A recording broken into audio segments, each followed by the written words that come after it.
कम लोगों को मालूम होगा कि पूरे देश में गाजियाबाद के लोग वोटिंग में सबसे आगे हैं। उसी गाजियाबाद में इस बार मोदी के जनरल वीके सिंह दोबारा मैदान में हैं।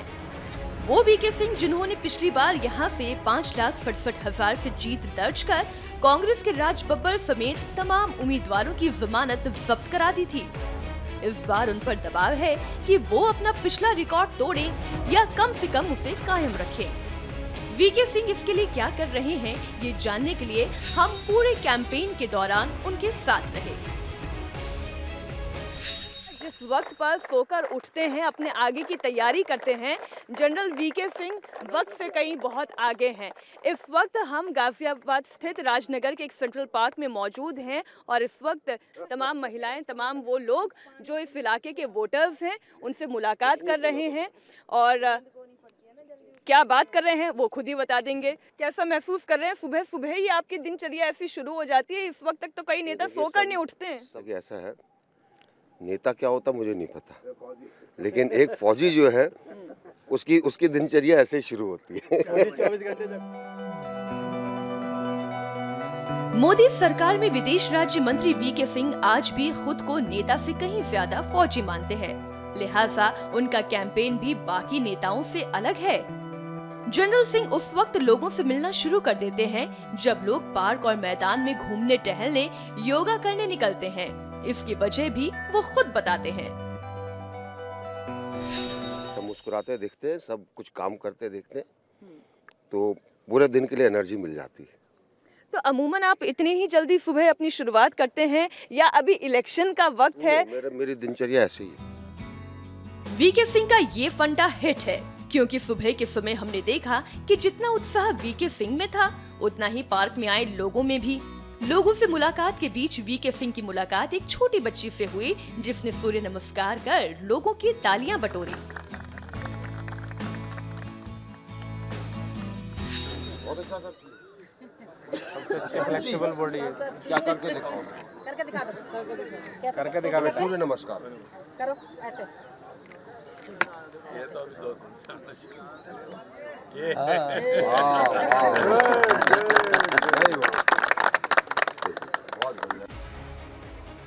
वीके सिंह के साथ अभी हम आगे भी चलेंगे और देखेंगे कि गाजियाबाद के लोग उनके लिए तालियां बजा रहे हैं या नहीं। लेकिन उससे पहले हम आपको गाजियाबाद की लड़ाई समझा दें। बीजेपी से वीके सिंह के सामने कांग्रेस ने यहां से युवा ब्राह्मण चेहरा डॉली शर्मा को मैदान में उतारा है, जबकि महागठबंधन ने आखिरी समय में यहां से पूर्व विधायक सुरेश बंसल को टिकट दिया। बंसल से पहले गाजियाबाद के विधायक रहे सुरेंद्र कुमार मुन्नी को एसपी का सिंबल मिला था, लेकिन डॉली शर्मा के मैदान में आते ही मुन्नी से सिंबल इसलिए ले लिया गया कि गाजियाबाद के वैश्य वोटर्स अगर बट जाएं तो बंसल बाजी मार सकते हैं। लेकिन वीके सिंह के वोटर्स कहते हैं अब की बार फिर से मोदी लहर है, लिहाजा सीट भी 400 पार है। अभी तो एक ही लक्ष्य है, मोदी का नारा है घर घर मोदी, हर हर मोदी, घर घर मोदी। और उनको जो है ये कोशिश है कि कीर्तिमान स्थापित हो, ऐसे उनको वोट मिले। इस बार 400 पार। अपने क्षेत्र का बदला समीकरण वीके सिंह के दिमाग में भी है, लिहाजा वो एक एक गांव, एक एक सोसाइटी पहुंच रहे हैं। वीके सिंह के साथ हम गाजियाबाद की प्रतिष्ठा सोसाइटी में पहुंचे, जहां पहले से कार्यक्रम तय था। यहाँ लोग इंतजार कर रहे थे। हमने उनसे पूछा, महागठबंधन पूरी ताकत से मैदान में है, चुनौती कितनी बड़ी है? कोई गठबंधन नहीं है, मोदी लहर है।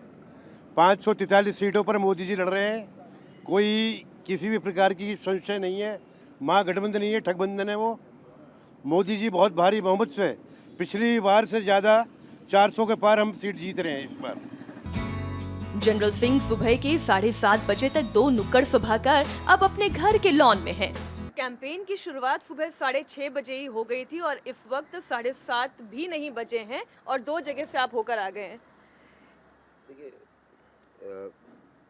सुबह की इससे दिनचर्या भी पूरी हो जाती है और सुबह सुबह लोगों का दिमाग बिल्कुल फ्रेश होता है।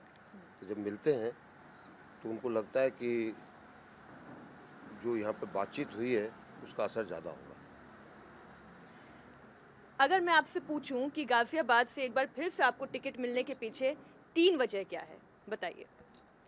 नहीं, देखिए, सबसे बड़ी वजह तो ये है कि प्रधानमंत्री जी ने राष्ट्रीय अध्यक्ष ने और पार्टी ने एक विश्वास जताया, और उस विश्वास के कारण है कि जिस प्रकार उनका एक जो नारा था सबका साथ सबका विकास, उसके ऊपर बहुत ध्यान दिया गया। गाज़ियाबाद पिछले 4.5 साल के अंदर जिस तरह का विकास हुआ है वो उतना पहले कभी नहीं हुआ। मैं इसलिए नहीं कह रहा कि ये भारतीय जनता पार्टी का दौर है या मैं यहाँ पर हूँ, लेकिन वास्तव में जिस तरीके से दौड़ भाग करके हमने जो ज़रूरी चीज़ें थी वो गाज़ियाबाद में लाने की कोशिश की, और मेरा अपना सपना ये है कि अगर मैं गाज़ियाबादी हूँ तो गाज़ियाबाद ऐसी जगह बने जहाँ सब लोग आकर रहें। वैसे मीडिया वाले सब रहते हैं यहाँ पर, लेकिन उनकी जो उसमें और तरक्की होनी चाहिए। तो ये तो कारण हुए। अब आपके ऊपर दबाव भी बहुत है, क्योंकि पिछली बार इतना प्रचंड बहुमत आपको हासिल हुआ। बहुत दबाव तो नहीं महसूस कर रहे हैं? नहीं, दबाव कुछ नहीं है, बल्कि हमारे मतदाताओं के लिए दबाव है। अच्छा, मतदाताओं के लिए क्यों दबाव है? ऐसा तो नहीं कि आप मतलब विपक्षी दलों को, विपक्षी नेताओं को टारगेट कर रहे हैं अपने इस बयान से? नहीं, दबाव मतदाताओं पर इसलिए है कि चुनौती उनके लिए है। पिछली बार उन्होंने जिस मार्जिन से दिया वो मार्जिन वो क्रॉस कर पाएंगे नहीं क्रॉस कर पाएंगे, ये उनके ऊपर है। अच्छा, मैंने देखा आपके ट्विटर हैंडल राहुल गांधी से आपको कुछ विशेष लगाव है। तकरीबन हर दूसरा तीसरा ट्वीट आपका राहुल गांधी पर ही होता है, क्या वजह है? दूसरा तीसरा ट्वीट नहीं होता, वो जब कभी ऐसी चीज़ बोलते हैं या कहते हैं जो ठीक नहीं है तो मैं करता हूँ। जैसे? आप अगर ट्वीट करें कि my congratulations to DRDO and happy world theatric day to the PM, कैसे आप उसको देखें? मैं सोचता हूँ कि बचपना है, इसीलिए मैंने वो ट्वीट डाला उसमें कि पहले एस्केप वेलोसिटी के बारे में सीख लीजिए, अगर नहीं पढ़ा है तो समझ लीजिए, और उसके बाद DRDO के साथ साथ PM को और पीपल ऑफ इंडिया को भी कॉन्ग्रेचुलेट कर दीजिए। Nothing personal. आप वेलोसिटी की बात कर रहे हैं, तो इस वक्त आप ओपोजिशन की कौन से ऐसा दल है या कौन सा ऐसा नेता है जिसके अंदर आप वो वाली वेलोसिटी देख रहे हैं? बहुत से हैं जिनके अंदर एस्केप वेलोसिटी काफ़ी है, कुछ ना कुछ करेंगे। लेकिन देखिए, सबसे बड़ी चीज़ ये है, मुझे लगता है कि राहुल जी कई चीज़ों पर उनकी जो सलाहकार समिति उन्होंने जो बना रखी है वो उसके ऊपर चले जाते हैं without giving it a thought. और सोल अगर एम आपका ये है कि मैंने नरेंद्र मोदी के ऊपर छींटाकशी करनी है, then you are losing the game. मैं कहूँ कि आप खराब हैं, आप खराब हैं, आप खराब हैं, कुछ समय के बाद मैं खराब हो जाऊँगा। तो एम होना चाहिए कि आप अच्छाई की तरफ जाए, सोचें ठीक है ये उन्होंने अच्छा किया, उसको एक्सेप्ट करने में कोई दिक्कत नहीं, और उसके बाद आप कहीं भी इतना आपने काम किया ये भी तो करके दिखाओ, people will like you. Priyanka Gandhi को क्या लोग पसंद करेंगे? मैं आपकी राय जानना चाहती हूँ प्रियंका गांधी पर। किस तरीके से? राजनीति के अंदर तो पहले से कांग्रेस ने उनको कई जगह पर उतारा है। अब जिस क्षेत्र में वो ज़्यादा रहती थी वहाँ से निकल के उनको दूसरे क्षेत्र पर डाला। वो राजनीति में एक ऐसी फिगर बनेंगी जिसको देखने सब आएंगे, सुनने के लिए आएंगे, पर एक नेता से कांग्रेस पार्टी नहीं बनती।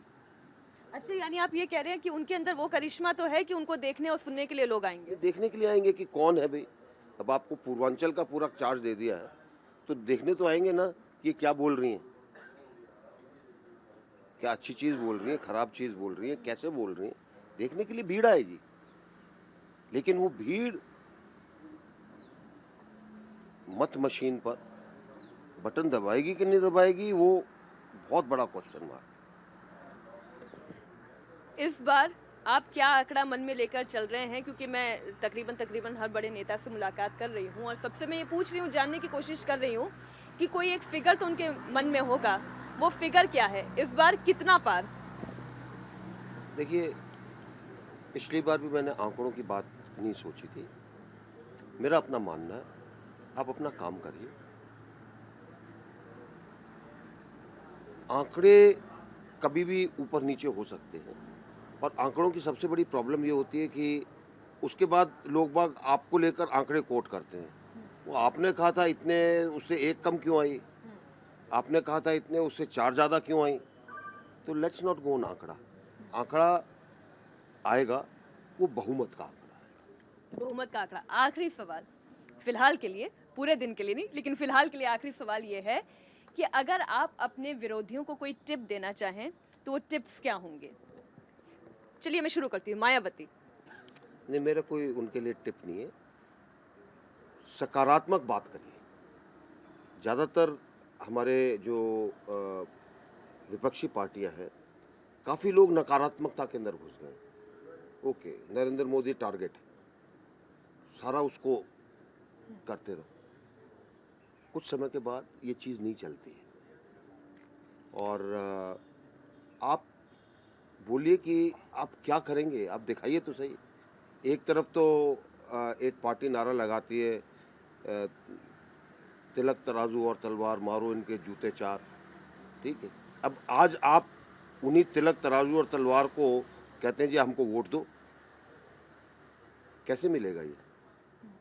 तो ये सोचने की बात है कि हम अपने पॉलिटिकल डिस्कोर्स को कैसे सकारात्मक बनाएं।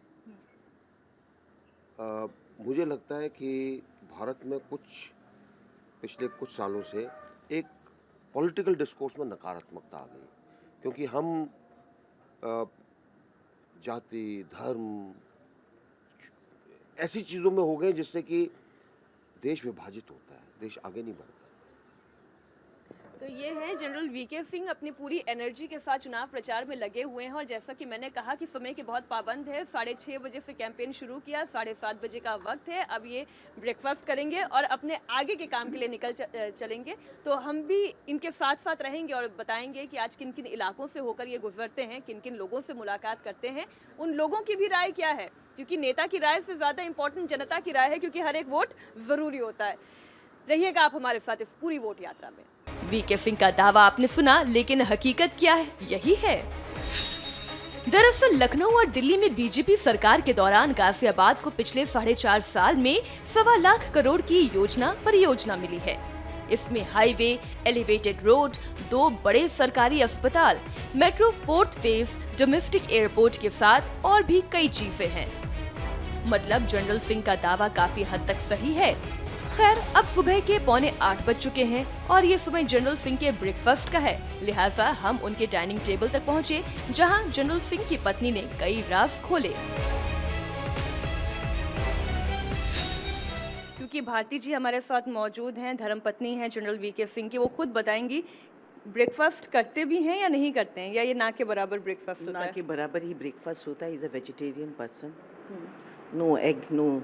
अच्छा, फौजी और वेजिटेरियन, ये कॉम्बिनेशन कैसे? Yes, long time we left this. Breakfast में आप ले रहे हैं, ये क्या है? ये लड्डू है और ड्राई फ्रूट, लिटिल बिट गोंद एंड आटा मेक दिस। अच्छा, एक नेता के तौर पर ये क्या है, ये तो पूरी दुनिया जानती है। एक हस्बैंड के तौर पर ये क्या है, एक पिता के तौर पर जनरल साहब क्या है, इसके बारे में थोड़ा बताएं। पिता के तौर पर तो ये वेरी सॉफ्ट मैन, अपने बच्चों को he can't say anything. As a husband I can say he is a very difficult man. Some time मेरे को पता ही नहीं चलता कि क्या कर रहे हैं और कहाँ जा रहे हैं। दरअसल वीके सिंह की पत्नी मिसेस भारती ने इसी दौरान यमन में जनरल सिंह की अगुवाई में हुए ऑपरेशन राहत को लेकर वो बातें बताई जो शायद अभी तक सामने नहीं आई थी। मैंने टीवी ऑन किया तो उसमें नीचे स्टिकर आ रहा था कि general VK Singh is going to Yemen. अब मैंने टीवी तो देखा, उठकर पानी वानी पिया, फिर मैं बाहर आई तो मैंने उनको ऑफिस में रिंग किया और बड़े जोश में आके मैंने कहा कि are you going to Yemen? तो ये सर हाँ, मोदी जी भेज रहे हैं तो यमन तो जाना पड़ेगा। तो मैंने कहा व्हेन आर यू गोइंग? तो कहते हैं 9 o'clock की फ़्लाइट है, 5:30 इन द इवनिंग। तो मैंने कहा पैकिंग कब होगी? हो जाएगी। तो 7 o'clock he comes back from the office. वो थोड़ा बहुत 3 दिन का सामान डाला उन्होंने और चल पड़े। बोले कि 3 दिन के लिए जा रहे हैं। तो मैंने कहा ठीक है जाइए, और चले गए।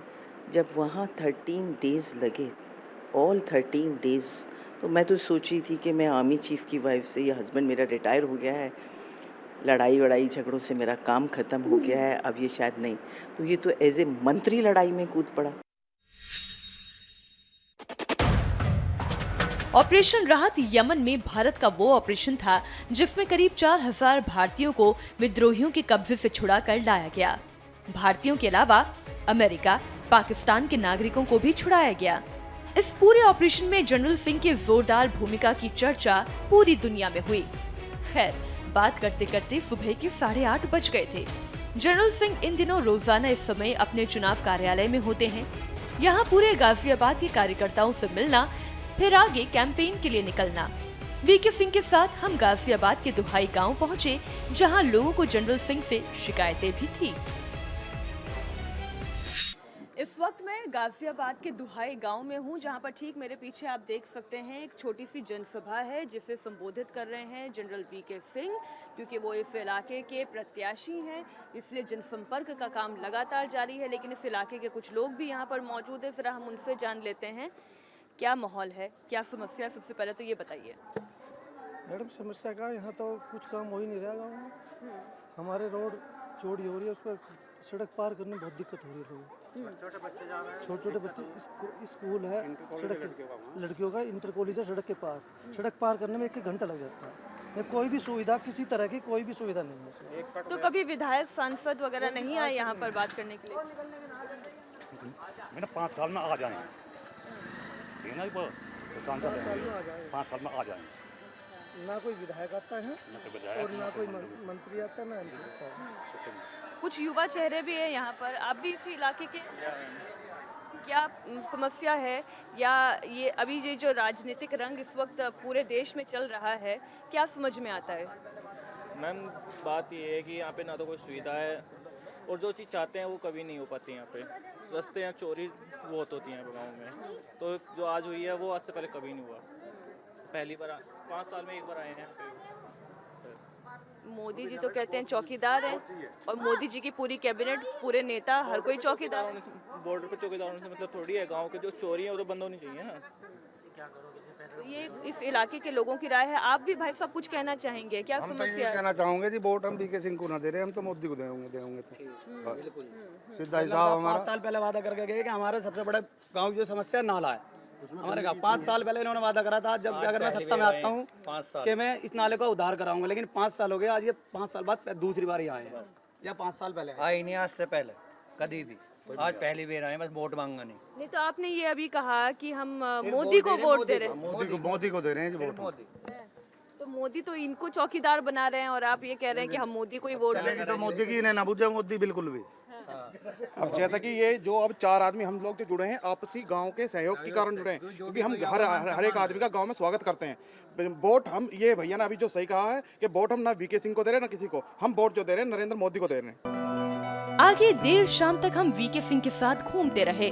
गाजियाबाद के गांव में जरूर थोड़ी बहुत नाराजगी दिखी, जिसे दूर करने की जुगत में खुद वीके सिंह दिन रात लगे हुए हैं। भारत माता की जय और वंदे मातरम का नारा है। जनरल वीके सिंह गाजियाबाद के अलग अलग इलाकों में जा रहे हैं, वो प्रचार कर रहे हैं, जनसंपर्क कर रहे हैं। लक्ष्य सिर्फ एक है, जीत। 42 साल तक देश की रक्षा और देश की सेवा करने के बाद उन्होंने ठानी है कि राजनीति में आना, और राजनीति के इस मैदान में है। पिछली बार रिकॉर्ड मतों से उन्होंने जीत हासिल की थी, और इस बार वो कहते हैं कि जीत को लेकर वो आश्वस्त हैं। जनता के सामने चुनौती इस बात की है कि क्या उतने ही रिकॉर्ड मतों से वो जीत दिला पाएंगे या नहीं, क्योंकि यहाँ पर मुकाबला त्रिकोणीय है। एक तरफ बीजेपी है, एक तरफ महागठबंधन है, तो वहीं तीसरी तरफ कांग्रेस भी है। देखना ये होगा कि जीत किसकी होगी और किसकी होगी हार, जब 23 मई को नतीजों का होगा ऐलान। आज के लिए हमारी इस वोट यात्रा में बस इतना ही। अगली बार फिर होगी आपसे मुलाकात किसी और नेता के साथ। नमस्कार।